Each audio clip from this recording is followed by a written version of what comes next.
नियत करता हूं मैं 2 रकात नमाज सुन्नत वास्ते अल्लाह ताला के मुंह में रख किबले शरीफ की तरफ, पीछे से इमाम के दाएं मेरा बुढ़ा बांधल मुड्ढा, ऊपर आसमान नीचे जमीन, ऊपर पंखे नीचे चटाई, पीछे नल की टोटी, आगे इमाम का खोपड़ा, अल्लाहू अकबर। और मैं किस किस को समझाऊं? बदकिस्मती तो ये कि बेचारों को कोई समझाने वाला भी नहीं मिला। मेरे देवबंदी भाइयों, तुम भी उनके भाई हो। अगर मेरे कानों में तुम्हारी आवाज, तुम्हारे कानों में मेरी आवाज जा रही हो, मैं कोई तनकीद नहीं करता। आओ बधाइयों का ही तुम्हें नक्शा बता दूं। मैं खड़ा हुआ नमाज पढ़ने के लिए, तो नमाज पढ़ ली। एक आदमी जानता था कि ये वहाबिया है, नियत नहीं करते, दिल में कर लेते हैं, जोर से नहीं। तो वो आया, खड़े होकर जोर जोर से कहने लगा और निगाह तिरछी डाल डाल के, ऐसे खनकी निगाहों से कहता है, नियत करता हूं मैं 2 रकात नमाज सुन्नत वास्ते अल्लाह ताला के मुंह में रख किबले शरीफ की तरफ, पीछे इमाम के, अल्लाहू अकबर। मैंने कहा अल्लाह के बंदे, तेरे मसलक में थी, तुझे कहना चाहिए था, मुझे देख के क्यों कहने लगा? अब वहां के अहले हदीस बोले, मौलवी साहब बेइज्जत होके तो नहीं जाना है। हमने कहा उनका गढ़ है, पीट के जाओगे क्या? कहा नहीं, कुछ कहो, यहाँ पर हम लोगों के पास ये है वो है, कोई कुछ नहीं कर सकता। जब लोगों ने मजबूर किया, मैं 2 साल पहले, और मेरे अंदर बचपना था, मैं और खड़ा हो गया। मैं उस 2 आदमियों के बीच में खड़ा हुआ, मैंने खन की नजर से उसको देखा, जवाब का जवाब से मैंने कहा, नियत करता हूं मैं 2 रकात नमाज सुन्नत वास्ते अल्लाह ताला के मुंह में रख किबले शरीफ की तरफ, पीछे से इमाम के दाएं मेरा बुढ़ा बांधल मुड्ढा, ऊपर आसमान नीचे जमीन, ऊपर पंखे नीचे चटाई, पीछे नल की टोटी, आगे इमाम का खोपड़ा, अल्लाहू अकबर।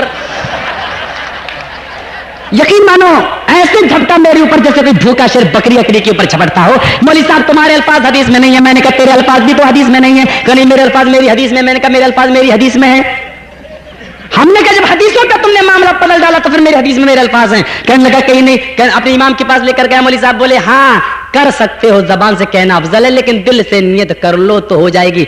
माने का मुस्लिम शरीफ की रिवायत देख, नियत किसको कहते हैं? फरमाया अल्लाह के नबी ने, इज़ल तक़ल मुस्लिमानि बिसैफ़िहिमा फ़ल क़ातिल वल मक़तूल फ़िन्नार। जब 2 आदमी तलवारें लेकर बाहर निकल आए और दोनों अपने हाथों से एक दूसरे को कत्ल करना चाहे तो एक कातिल होगा, एक मक़तूल होगा, एक कत्ल करने वाला होगा, एक को कत्ल किया जाएगा। अल्लाह के नबी फरमाते हैं, अल क़ातिल वल मक़तूल फ़िन्नार, कत्ल करने वाला भी जहन्नम में जाएगा और जिसको कत्ल किया गया वो भी जहन्नम के अंदर जाएगा।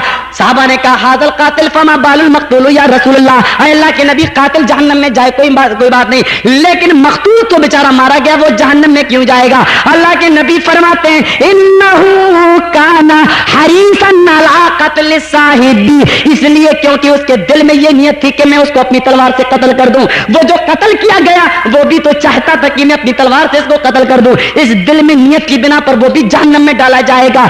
जबान से नहीं कहा था उसने कि मैं नियत करता हूं तलवार लेकर बाहर निकलने की, अपने भाई को मारने की, थूथड़ा नहीं चलाया था। जरा गौर करो, जबान से नहीं, दिल में नियत होती है। दिल में कोई आदमी सब्जी खरीदने जाता, बीवी से 50 का नोट लेकर ये नहीं कहता कि नियत करता हूं, फिर बीवी से 50 का नोट लेकर बाजार में जाने की, 5 किलो आलू धनिया खरीदने की, ये सब कह के नहीं जाता, नियत कर लेता ये खरीद के लाना लाता है। अरे गौर करो, दिल में नियत होती है, लेकिन क्या करो मेरे भाइयों, तुम्हें कोई बताने वाला न मिला।